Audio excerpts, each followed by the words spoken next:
and thank you for joining us here at the Historical Society. We're in the midst of our series of Lunch and Learns. We have 2 more left. Next week we're going to learn about the Victorian mourning culture, and then the first week of November Mike Dexter is talking about the waterworks and the waterboard in Cortland, so feel free to join us for those. I'm Mindy Raya and I'm the director here, and Tabitha normally does this, so I'm a little unprepared. Please silence your cell phones. It drives me crazy if they ring, and Sharon's videotaping this, so we don't want it in YouTube, especially if you have some of those fun songs playing. Upcoming things, we also have the philanthropy challenges going on right now. The Cortland Community Foundation is awarding prizes to nonprofits for fundraising. So if you donate $100 or more in our name to the Community Foundation, first we get your donation, and then second it helps us to be eligible for prize money. The last 2 years we've come in second place for the individual number of donors, which gives us an additional $4,000. And just kind of for an idea, we applied for a grant, which unfortunately we did not receive, to get some paintings restored. The cost to restore these paintings was $7,000. So these are the kinds of things that extra money can allow us to do, is to work on certain special projects and help preserve our collection. So definitely think about that. So we hope you'll join us for our future Lunch and Learns. I definitely hope you'll consider giving to the Community Foundation Challenge. Also, if you're not a member, please consider joining. We do have a membership program. You can see myself or Tabitha for forms. And in case of a fire, exit is back there or out where you came from, depending on where the location of the fire is. And our meeting point is at the tree at the property next door, so I can make sure we have everybody together. So for fire safety reasons. I think that's enough for me, so we're going to let Karen speak about the bean pickers. Okay. Welcome. Good afternoon.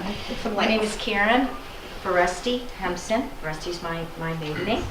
I was in this Cortland area for almost 35 years. I was started out as a history teacher in Homer, and then I ended up finishing up the last 20 years at SUNY Cortland in teaching social studies education.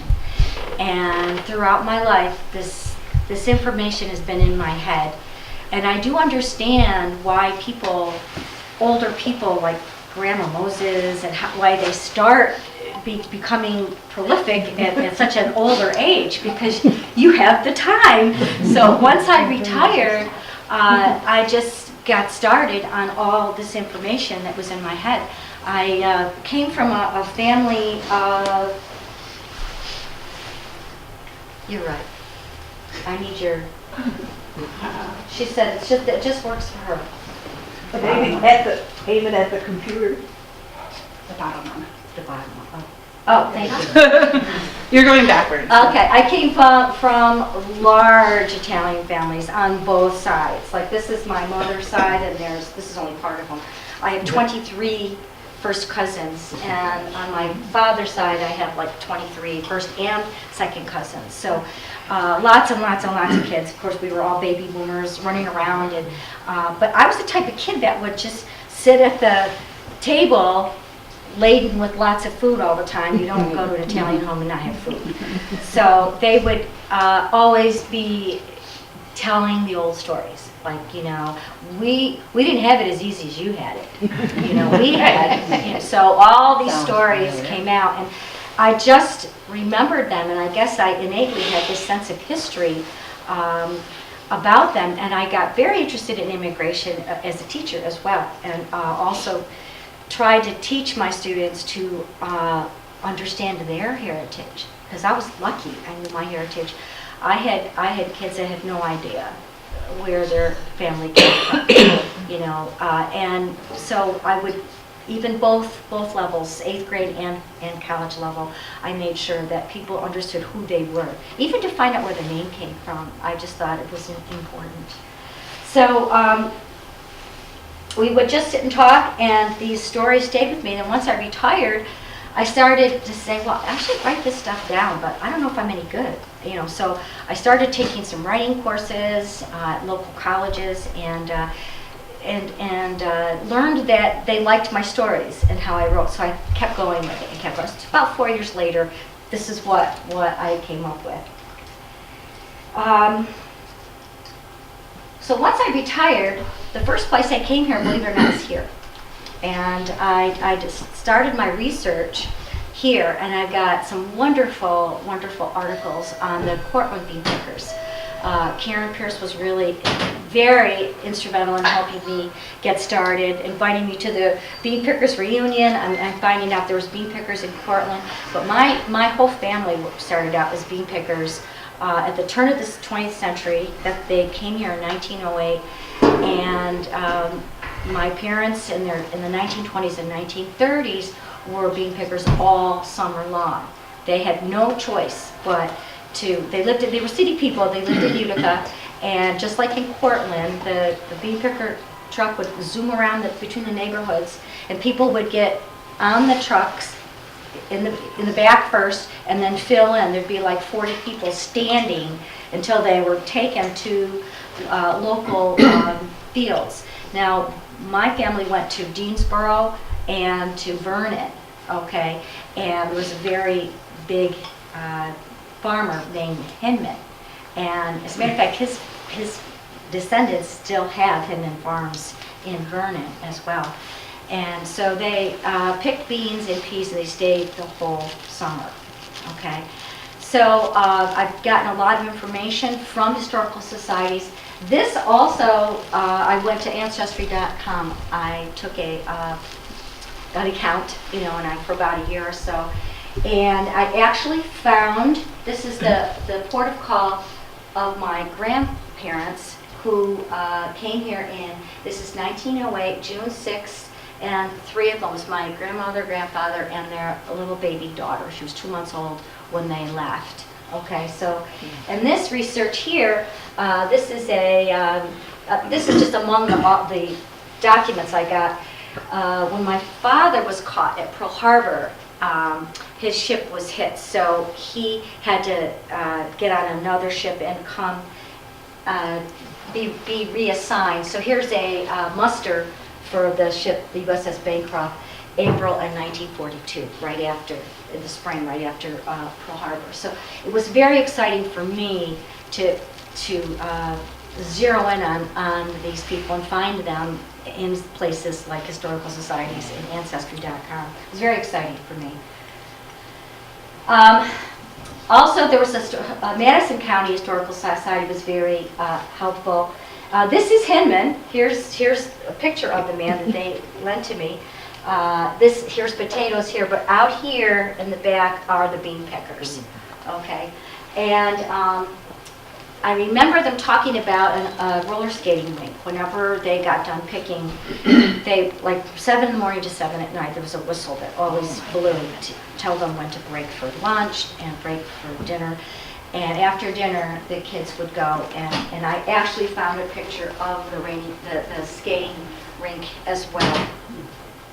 This is a document of the general store that my family would buy at. There was always a company store, so they would buy supplies there.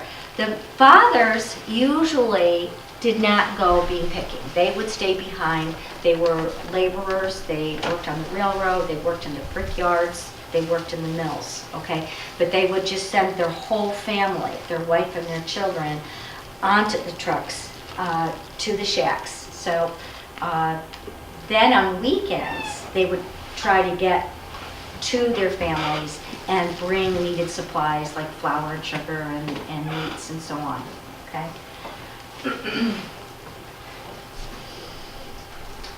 So I also did some traveling, and I went to Italy. Back in the 70s, when my grandmother was like 89 years old, 90 years old, I started with one question. I just said, Grandma, what was your maiden name? And it was like 9 o'clock at night, and we talked until 2 in the morning. And I grabbed a cassette tape. Back then, cassette tapes were, and I recorded her voice and everything that she said. And I said, so why did you come here? You know, what made you come here? You left all of your sisters and brothers. There were 7 kids in her family, and never saw them again. Never saw her parents again. So what made you come here? And she said, well, her husband wanted very much to, he was came from a divorced family, which was horrible in a Roman Catholic household. So he knew that there was no way he was going to make any money in that feudal system in Italy. He knew the feudal lords were cruel to the people. They treated them almost like slaves, even abusing them, and all kinds of, I've heard of murders there that they would commit. So he knew it was a dangerous place for him to be, and you don't own land, there's no way. He tried farming, but it's very rocky in southern Italy, and what they resorted to was slash and burning the crops to try to burn the weeds down. But what happened, of course, is they destroyed the fertile soil. So he tried watching sheep, but that wasn't very, what's the word? Yeah, it wasn't consistent. It wasn't consistent work for him. So he knew he had to get out. He just had to get out. He had nothing there, okay? But he married into this family of so many sisters and brothers that she opted to leave behind. So I said, well, what did your father do if he didn't own land? And she said, oh, my father, he was in business for himself. He had 5 mules. I said, wow, okay. And every day he would make charcoal with the 5 mules. Okay, he would burn wood and put the charcoal on the mule. So I pictured, this is in Pignola where she grew up. I could just picture these streets are like this, so I could just picture him trying to navigate. And one time when she was a little girl, one of the mules acted up and kicked her and split her ear. And to this day, I always notice her earlobe was always split, and it was because of a mule that had kicked her. So I said, well, tell me about your wedding. Tell me about your marriage to Grandpa. And she said, oh, I didn't get married in the little church at the bottom of the hill. I got married in the big church at the top of the hill. So when I arrived in Pignola, I looked up, and that was the first thing I saw was the church at the top of the hill. So that was her church that she was married in. Also, of course, their lives were pretty much in Utica. So I grew up in Utica. I was only there for like 2 years, then we moved to New Hartford, but I knew it well. And so I drove around Utica to try to take pictures of the places where important events took place. Like, for example, this is Union Station, which is modeled after Grand Central Station in New York City. And you could just picture during the war, in the 40s, it just mobbed with all kinds of soldiers and immigrants as well. So a lot of activity took place there, and a lot of my story took place there. My mother had a clandestine relationship with my father because they didn't have a chaperone to court, so she had to meet him secretly. Oftentimes they would meet in the Union Station. Okay, but I love the fact that they have fixed it up and they preserved it. They were going to knock it down just like Grand Central Station, but they knew enough not to. And my other grandmother told me the name of the mill that she worked at in the 20s and 30s, and it's still standing. It's on Broad Street in a very bombed out area, but it's still there, and that's where she worked every day and came home with 6 children. The shacks, one of the groups of shacks are still around. If you go to the Turning Stone Casino and you head toward New Hartford, toward Vernon, these shacks are still there, and it's right near where Hendon Farms was. They still do farming there. You could still buy their produce there. So my aunt, who is 95 right now, she's the one that told me this, because she loves to gamble at the casino at 95 years old. So she said, the shacks are still there, and I was like blown away. I mean, like 2 days later, I had to go. I took my daughter with me, and so there's 10 doors here.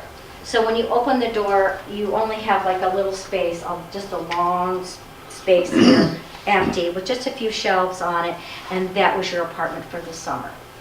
And there would be hay in the corner for the boys to sleep on, and over here for the girls to sleep on. There might be a table and chairs, but probably not enough for all the kids that they had. Okay, so it was, you know, pretty primitive living. And it's interesting, the one thing I learned is perspective. You talk to my aunt, my father's sister, who was a really tough woman, and she said, it built my character, it made me strong, you know. But my mother would say, I absolutely hated it. And she despised being outside. She despised the lice in her hair. She despised that they had to use kerosene to get the lice out of her hair.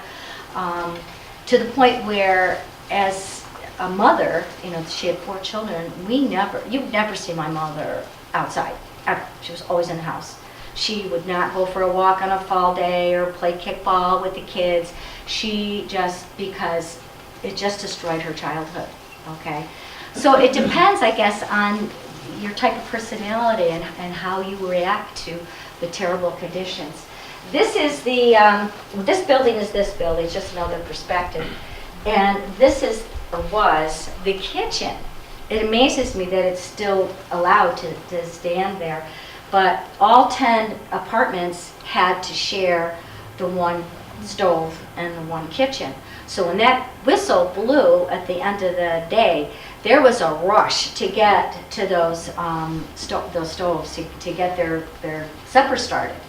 Okay, so some kids had to run to get the stove, and some kids were given a pail, and they had to walk down to the farmer and get milk. So they would actually have a pail of milk and bring the milk back for their supper. So, and that's where a lot of socializing took place. My aunt, the strong one, was very popular with the boys. So once my grandfather saw her walking with a bunch of boys with a pail of milk, he said, don't let her get the milk anymore. So she wasn't allowed to do that. So you can see these on Route 5. I tried very hard to contact the Hinman family. I knocked on their door twice. I sent them an email. I messaged them on Facebook, and I wrote them a letter with a stamp and everything that they would get in the mail. And they had no interest in responding to me, because I thought maybe they had records, maybe, you know, they could shed some light on their end of the bean picking, and they had peas and beans pretty much. Now my grandmother would stay into September. She'd send the kids home for school, but she'd stay and pick hops. Hops was huge back then. Yeah. And they're very sticky and gooey, and some people were allergic to the sap that came out of them. But it didn't bother her. So then they stopped making hops, and then it started up again. Now there's all these microbreweries, so you see hops all over the place now. Okay, there's just a better view of the kitchen. And then I peeked between the boards. I peeked inside, and we found all these old bushels that were busted. And you know, I said to my daughter, well, maybe your grandfather handled one of these. And here's a sign that says Hinman Farms. So the place is just not used for anything, it doesn't appear to be. I don't even know why. It's amazing that it's still standing. Now, it was explained to me by both Cortland people, there's a lot of similarities between the Cortland bean pickers and the Utica bean pickers, that at the end of the day, when you're done picking, either with a bushel or in Cortland, you put them in sacks, 100-pound sacks, okay? So once they weigh it, and you get a certain amount for each pound, okay, then you get a ticket. Everybody gets a ticket for how much it's worth. And you have to hang on to these tickets until the end of the summer, okay? So, of course, all the kids would give the tickets to their mother because for safekeeping. So they didn't get paid until the end of the summer, okay? And then that money most of the time went for, in Utica, went for basics like coal, just buying so that they don't freeze in the wintertime. The Cortland people, a lot of them, if their kids continue to pick in the 40s and 50s, they put it towards school clothes, pretty much. But these are, I found this in a book. So this actually has Hinman's name on it, and it could very well be something to handle. Then they would have, I forgot what you call it, where they put the beans in a barrel, and they put a cover on it, but the cover could fit down too low, then you had to go back and pick some more to fill that. Okay, so a lot of times, like my aunt would go and find someone she knew who would just go ahead and say, yeah, all right, that's enough beans, you know. So when my parents died, my brother, bless his heart, came to my house with 4 boxes. He goes, "You got the bigger house, so you have to have these." 4 boxes of photos and documents, and I said, "Thanks, you know, this is great." So I didn't look at them for maybe 4 years, and then finally I started going in through them, and as a historian, just blown away. I mean, some of it I remember seeing, but some of it I just don't remember seeing. This is V-mail. If you remember talking about V-mail, I actually found a small letter that he wrote, that my father wrote to my mother when he was in the service. Now my book focuses on, I have a whole chapter on Cortland, okay, but the rest of the book pretty much focuses on 8 characters. I chose 8 family members who try different ways to get out of poverty, okay? And I'll get to each one of them. But my father, at 16 years old, knew he had to get out of there. He was the oldest of 6 kids. He bore the brunt of a lot of the family responsibility. And he just knew he had to get out. So he joined the Navy at 17 years old, okay? So this is an email. He ended up being a career person. He stayed there for 20 years. These are my grandparents on my mother's side. I just love that picture of them because he was stationed in Newport, Rhode Island. I tell everybody, I was born in Newport. Everybody's like, "Whoa, you're rich." You know, I grew up in the Navy project, so this is the ocean and everything. But you know, so I moved at 5 years old, so I don't really remember much about it. This is amazing. This is one of my father's. This is Liberty Pass from his first ship that he was on, the ship that was attacked at Pearl Harbor. This is my mother's 8th grade diploma. Okay, she never made it past the 8th grade. Okay, either did my father. In the Depression, they needed their work. And she was very, very bright. She was a really good student. And the principal called her in one time, found out that she was going to quit school, and said, "I will pay for all your books." They had to pay for books back then. "And I will take care of that. I need for you to stay. You really are a good student." And she was absolutely torn because she really loved school. She loved learning.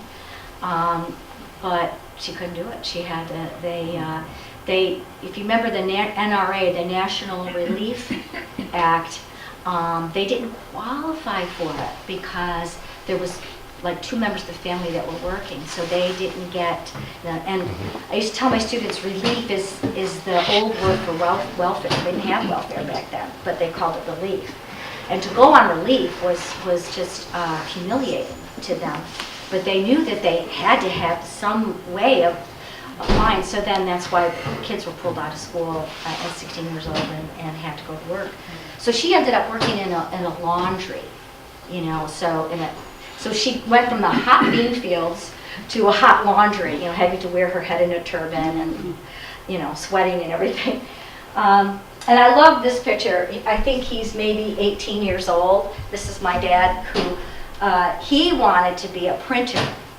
And the Navy recruiter said to him, "Oh, we train printers." And he said, "Oh, good, then I'll join." Well, it turned out, well, we really need torpedo men. So he learned. He didn't have much education, but he learned by taking things apart. He was very mechanically inclined, and so he would take apart a torpedo to figure out how it worked. Okay, so here he is multitasking with a sandwich in his hand and trying to figure out a torpedo. So he was very young back then.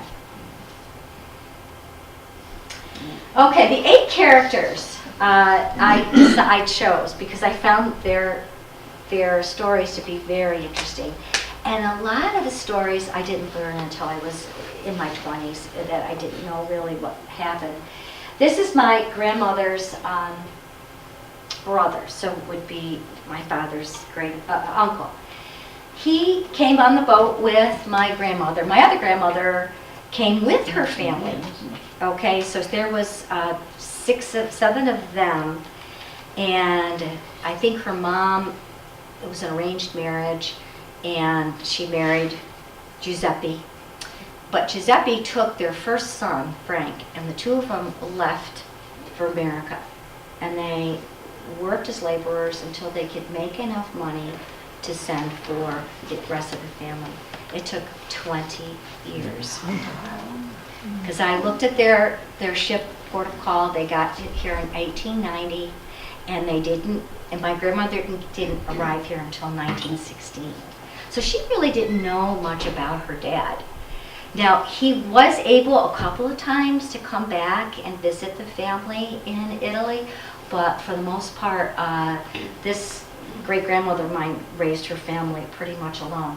This was the son, and he was a sheep herder, and he'd keep falling asleep at nighttime watching the sheep, so he got fired many, many times, and he just wasn't steady work, and so he just couldn't make a living.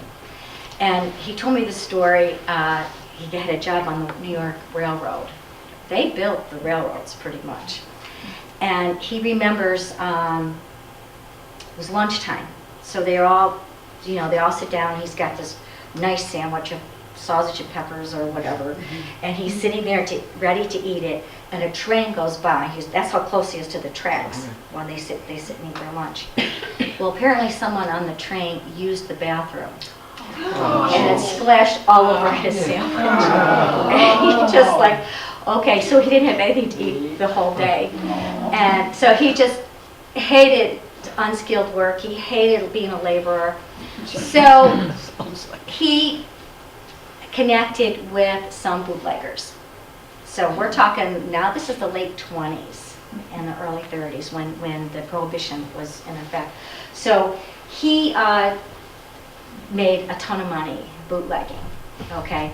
And his boss, paid off the police, some of them worked for him to look the other way, but for some reason he got caught and thrown in jail. And the judge was very, very tough on him. Don't forget, he's an immigrant, okay? He's an alien. And the judge said to him, if I see you in Utica, I'm going to deport you. So he had to leave Utica.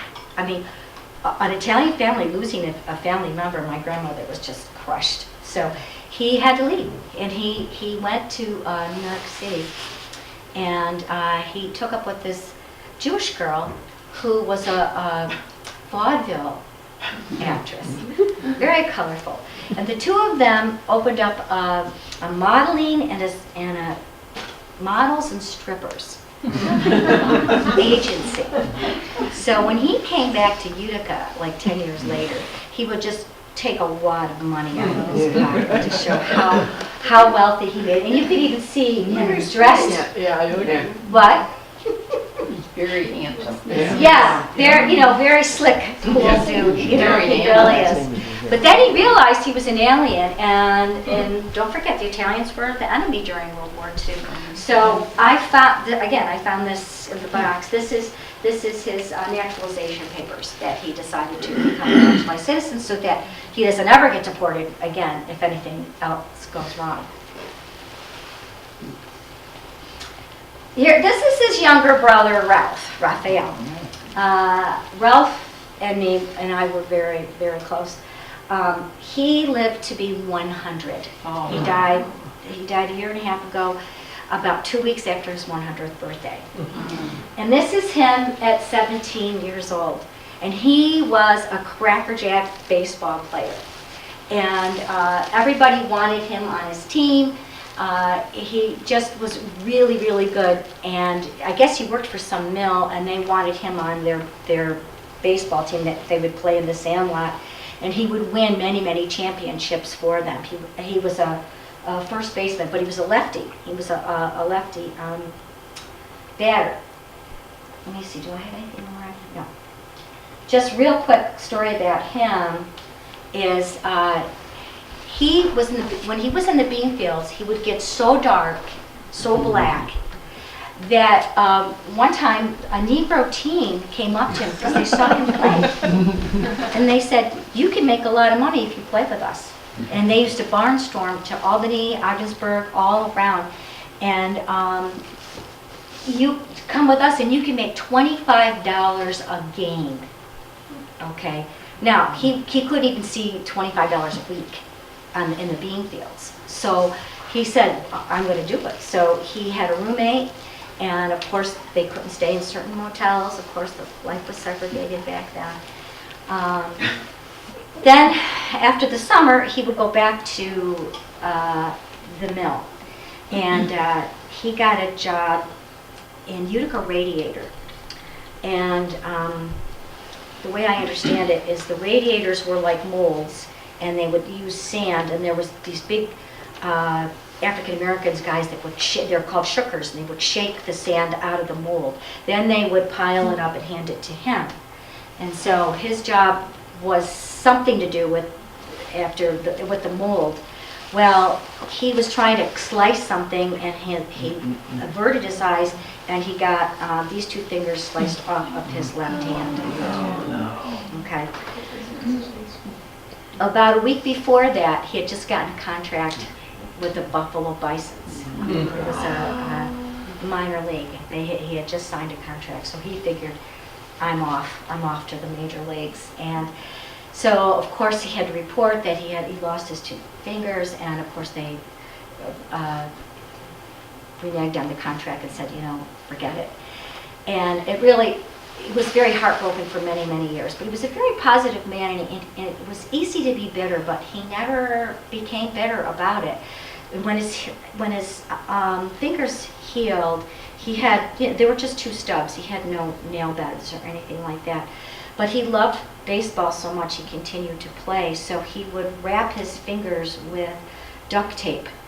Just wrap them and wrap them and wrap them so that he could grab the ball, and so he could play better. But then he just played for fun after. So that's Ralph. These are my paternal grandparents. Again, she's the one who came with her family. Okay, she had to wait 20 years to come, but she arrived. She was about 16 years old, and her younger sisters went to school. She decided, I'm sick of starving, I'm sick of being hungry, I'm going to work in the mill. I don't care about education. So she went into a mill, and she worked at a macaroni grill, a macaroni mill. So then 3 years later, she's 19. She met nobody because she would go to work and come home. Women cannot be seen without a chaperone. You just don't go to places alone. So she didn't meet anybody. There was no school for her to meet people. Her two sisters chose their husbands. So her older brother brought this guy home, this Joseph. Okay, he was 12 years older than her. Okay, but she kind of had her eyes on a tailor. That she thought maybe he was interested in her, but there was just no. She wasn't going to make the first move. She wasn't going to make the connection. So this was a sure thing. He was ready to have a wife. He was been in the States for 20 years, and it was time for him to settle down. So they decided to get married. The day of her wedding, she's in the church vestibule waiting for the organ to play the music for her to go down. and she caught her dress in a doorknob, and it tore the wedding dress. And an Italian superstition is you tear your wedding dress on your wedding day, you are going to have a terrible marriage. And she was pretty much doomed for 60 years. He was quite abusive. He was an alcoholic, and he drank, and he was vicious. And again, I didn't know any of this about my grandfather until much, much later in my life. On top of that, he was like an immigrant bull, and he was, as you can see, he's a short in stature. I think she was taller than him. Of course, they ended up having 6 children, so he was very motivated to work. So on construction, he would tell the foreman, "All right, how long do you think this project is going to take?" "Oh, 10 days. He goes, "I can do it in 5 days." So he just was this bull, and he just worked and very hard, but got caught in a cave-in. They were laying big pipes like this, and the soil collapsed on top of him, okay? And he was buried for 45 minutes. And the only way he survived was he found his head, he worked his body so that pipe he was laying, he could breathe through the pipe, so they knew that he was still alive. So it took 45 minutes to get him out. And he broke his what are these called? Collarbones, both arms and both legs. Oh my God. So he was in the hospital for 9 months. So this is 1928, okay? So times are even going to get worse, as you know, with the stock market crash a year later. So she's in this mill. She comes home to her children, okay? And she makes $5 a week. All right. So he's in the hospital 4 miles away. They're on Tilden Ave, and St. Elizabeth's Hospital is on Genesee Street. She walked every day after work. She followed the railroad tracks every day after work and brought him food because he hated the hospital food. You know, he had to have his greens and his pasta and all that stuff. So she did remain very, very devoted to him. Okay. Then they get a knock on the door. She gets a knock on the door, and the construction company, said to her, "Mrs. Foresti, I will give you $800 if you just signed this sheet of paper here." And so, of course, when you're starving and no one else can really bail you out, she signed it. And what it said was, "I will not sue." And like 10 years later, my dad was like 10 at the time, so when he was about 18 years old, he tried to open that case up again, but it was too late. I guess they told him that she had signed it, and that was that. Okay, so then I do a chapter on my dad, and this is I guess being the firstborn, the parents. There's more pictures of the firstborn than there is of the sixthborn. So there's a picture of him with his tricycle, and he told me that he left the tricycle in the road one time, and a car came in, and he was on the tricycle, and a car almost killed him, and the driver got out, and he was Italian, and he spoke Italian to his father and said, "This boy should be taught a lesson. He should not be in the road with this tricycle." So they took the tricycle, found a manhole, and threw it down the manhole. Of course, destroying him completely. He never had a bike in his life, and never did after that. So, these are stories that, they stick in your head when your father tells you them. And in the box, I found this amazing photo of him. I go, wow, he's in some place really nice, some tropical. He's a really lucky dude to be able to be stationed here. And I turned it over, and it said July 1941, Pearl Harbor. So he had no idea what was coming up in this picture, what was going to happen. So about 2 years before, he suffered a devastating stroke where he couldn't speak after, but about 2 years before, I guess he started talking. This is where I learned a lot about the abuse and a lot about his experiences on the day it happened. As you know, many soldiers just don't talk about their experiences. And so he started talking, so I was very, very lucky that he told me exactly what happened to him. And he was on a destroyer, just real quick, and like here's the Arizona, and Battleship Rose here, and they were like perpendicular, and they were the destroyers here. So he got to see the Arizona blow up. He saw it happen, okay? And the only thing I think that saved him through my research, the only thing that saved him was the Japanese were ordered to just bomb the planes and the battleships. That's it, okay? So, I mean, they could have bombed all the other destroyers, but I think that's what saved him, was the fact that they didn't really go. Some of the destroyers got hit, of course. And he realized that when the sirens sounded and they all jumped up, and he was in charge of one of the turrets, one of the guns, and he realized that they were so close together, all the destroyers and the battleships were so close together that if they were like this, they would shoot each other. So he said that the gun was useless. So then he thought about it, and he said, put the gun straight up.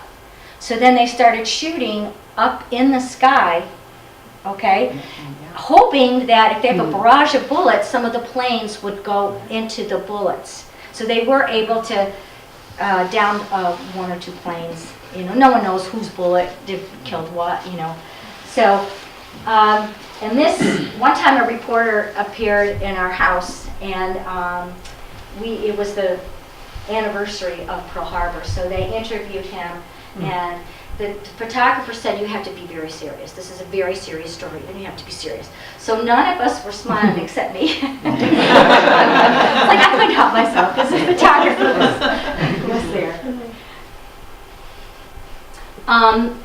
The date, I found this in a box. The date is December 11th, 1941, so it's just a few days after Pearl Harbor. And nobody, we didn't have cell phones back then or any way of communicating, so no one knew. My mother had no idea if he was dead or alive or anything. So she gets this postcard from him, just finally to let her know that he was okay. But it didn't get censored. If there's a stamp here that says passed by the naval censor. If you say anything like, oh, it's cold up here, they'll cut it out or they'll black it out. But this one went through. He was careful not to say anything about the Pearl Harbor bombing. He just said, I haven't heard from you, I don't write much, but you'll hear from me now and then. I feel the same about you, so please hang on. They weren't married yet at the time, so I guess that's probably why this one went through and wasn't cut out or anything. But I do have some letters that were cut. So this brings me my another one. There I am. There's Karen. There's the two Karens. So then Karen tells me about this Bean Pickers reunion, and I'm like, oh my God, I've got to be a part of this. And so I think I've gone to my third one now, and I love the fact that every year they celebrate in September, and they're at the Red Dragon. And so there's not only, salad and calzones and pizza, but there's two big things of beans. Oh, nice. Wax beans and green beans, so which is pretty cool. So what I did was I introduced myself and started interviewing. I was so excited that there were so many bean pickers that are alive today in Cortland that could tell me their stories. And by the second and third time, people were coming up to me with pictures, with photos that I was able to use. And I had to get permission to use them, but some of the pictures they gave me are put in the book. Oops, back. This is Joe Moranti. Yeah. Okay, Yeah. and I just love this picture here because this was the supervisor, and everybody hated this guy. I guess he was so mean, because they're kids in the fields, and he had a great big nose, and what did they call him? What did they call him, Louis? The guy. Yeah, he was before my time. Yes. Oh, he's before your time, okay. Pepper nose? Yeah, you've heard Pepper nose. I wrote down who these people were. I think his name was Frank. Frank, yes, I have his name written down here somewhere. Angie Camillo Churchio. Yeah. And Josephine Churchill Benmar, a little girl. Jenny Hall, this is Jenny Hall. Frank Percola was Pepper Nose. Oh, yeah. And we're not sure who the older woman is. They weren't sure. I love this picture. It's a truck full of beans, 100-pound sacks of beans. Wow. And what they used to tell me is they used to put stones, because they used to weigh them. Yeah. So they used to put stones in the beans, and if they put the sack on the scale and it clanked, then they got lost a day's wages for that. Dear. So this is Cortland. I got to at least get caught up with what they were doing. And that's Joe Moranti again in the middle. Yeah. These I know are the Cifanelli boys here, Dick and Dan. I'm not sure who the rest of them are. This guy right here is Louis Fiorentini. Yep, Wow. yep. So a lot of cool local history holding the big bag. here. Josephine Salvatore, Belarusian. Josephine was like, just poured her heart out with me, and she said, I picked because my parents very much needed the money. I mean, they were so devoted to each other and their family. Okay, one of the last pair chapters, I thought I would bring up to date. I knew of a recent immigrant. She immigrated here in 1989. I don't know if you remember when Gorbachev opened a window and let out 10,000 people from Russia. She's from Belarus, actually. And she came to the United States, and she was in high school. No, she was in 7th grade. And they made her repeat the 7th grade because of her language barrier, okay? And this woman, it just amazes me, and she's just the epitome of what a lot of these immigrants, motivated immigrants are. She was so bright that she finished high school in 3 years, got an associate's degree, a bachelor's degree, and a master's degree. Wow. Okay, by cleaning houses every week for like 16 years, okay? And so she cleaned 6 or 7 houses a week at the same time going to school, okay? And she told me her story and how tough it was living. She was under the old Soviet Union, okay? And how the teachers oftentimes, even if you got all the answers right and if you're doing well in school, they would give you low marks because they were Catholic. Oh. There was supposed to be no religion in the Soviet Union, so she felt very, very much discriminated against. And so to supplement their income, they picked berries and would sell berries and stuff like that. So she had a really, really tough life. But here she is. She lives in Frankfurt, New York, and married an American, and had 4 children. And she's working as an accountant now. But it took her many, many, many years to do it. You know, nobody there to give you any breaks, you know. And this is just one of the weeds I saw on the shacks that, just back to my roots again. So that's most of my story, and I'm working on now, hoping that my book can get published in a couple of months. So I've been working for 2 years to try to get published. So. That's why I agreed to talk today, because the book's going to come out soon, hopefully, really soon. Any questions? Anything I could answer? Or Where are anything we you going want? to be able to buy this book? I'll be around. You go to the Bee Pickers reunion. I'm going to really try very hard to, maybe go to the Pumpkin Fest. Your And son will get one for you. Okay. Yeah, okay. Karen, I'll give Karen a box of books to pedal for me. Lori. You said you did some research on the Cortland bean pickers, and obviously you have the David Harem truck in that picture. Yes. In your research, did you find anything tangible that listed the people who hired, who they hired, what years they hired, what they paid these people? Okay. Yes, yes, I have that in I found it mind. worked a time clock for one of the businesses here in Cortland during that period of time. So is there any tangible records available of people? who Yes, I worked? do, and I don't have those figures, it's in the Cortland chapter, but it was like 2.5 cents for green beans. 2.5 for green and 3 for yellow. Right, okay. But there is paperwork that you can Oh, there research Oh, yeah. about in the the files. businesses? How many Huh? times? It's in the files. Right, But- right. At least From I your can find files. it. But Did you ever David- know who John Dexter was, the postmaster here? 12 hours, 10 hours. So you only Yes. do like 2.5 He drove a day. a truck Truck, that yeah. carried the Town. pickers to the field. And got in a It was bad terrible Right. Right, that's in my story. Okay. Got that in yeah. my story. Oh, it is. Okay, yeah. And the other thing that blew me away was talking to Dick Cifanelli and Don Colangelo. They were talking about the German Mhm. prisoners of war. I'm POWs. picking beans. Yeah, I'm like, Yeah. what? Yeah. You know, and I guess in my research, during World War II, they did not know what to do with the German prisoners of war. So right. they brought 450,000 Uh-huh. Mhm. prisoners of war here to farms across the country, not just in upstate New York, but even out in the Midwest and so on. And put them to work, Yeah. put them to picking Yeah. beans and stuff. So now Dick Cifanelli remembers armed guards around them, and of course some of the families were afraid of the POWs and wouldn't go near them. But Don he was 15 years old, 16 years old, and he was put in charge of the POWs at the plant.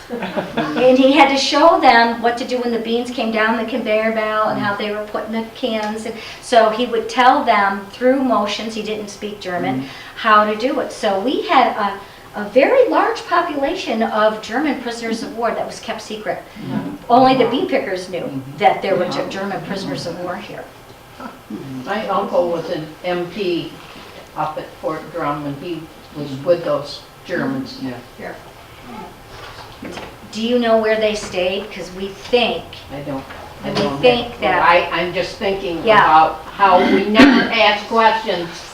I don't know why, if somebody like you doesn't ask questions, nobody knows Right. anything. I was buying goods in an antique shop up in the Adirondacks, and I, for the life of me, don't remember where it was, but in the part of the discussion, when I said, jeepers, you live an awful long ways, you can't even go to the town to buy groceries unless you have a couple, 2 or 3 hours to do your traveling. And somehow the story kept going around and around, and she went way back to, well, when my parents lived here, there was a larger settlement because there were people who worked taking care of prisoners. And I can remember her going into the story about this land that was across from where her house was an internment camp for the prisoners of war, the Germans. And she spoke in terms of them being acceptable to the people who lived in the area because they were also happy that they weren't being abused. exactly. They were fed well, they worked Right. well, they worked for the people that Yep. lived around there. Yeah, I heard the same thing. They were very kind and Yeah. respectful. Yeah.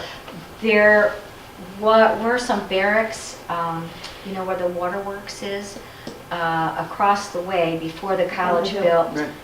Up on the hill. Right, and then I was Just told below- that they were Just below put the there. college playing field, there Right. were, yeah, those. But I wasn't able to document They that. were I was Quonset huts. Quonset huts. They worked for the military I after worked- the war. Yeah, I worked the CAP when they called them plane spotters after the war. And the Quonset huts were still there when I was, it must have been in the early 50s, 1950s. We need to talk. Yeah. Yeah, Were there like middlemen who negotiated which groups of migrant workers went where, or how was that? I think if Louis would back me up on this or somewhat, I think if you showed up to where that bean truck Went was by. around in the neighborhood, They picked then you you up. got to pick beans that day. So was it just one, I mean, was it one dominant farm? There were two canning Yeah. industries here. One is Halstead. Halstead's. Halstead and then David Heron.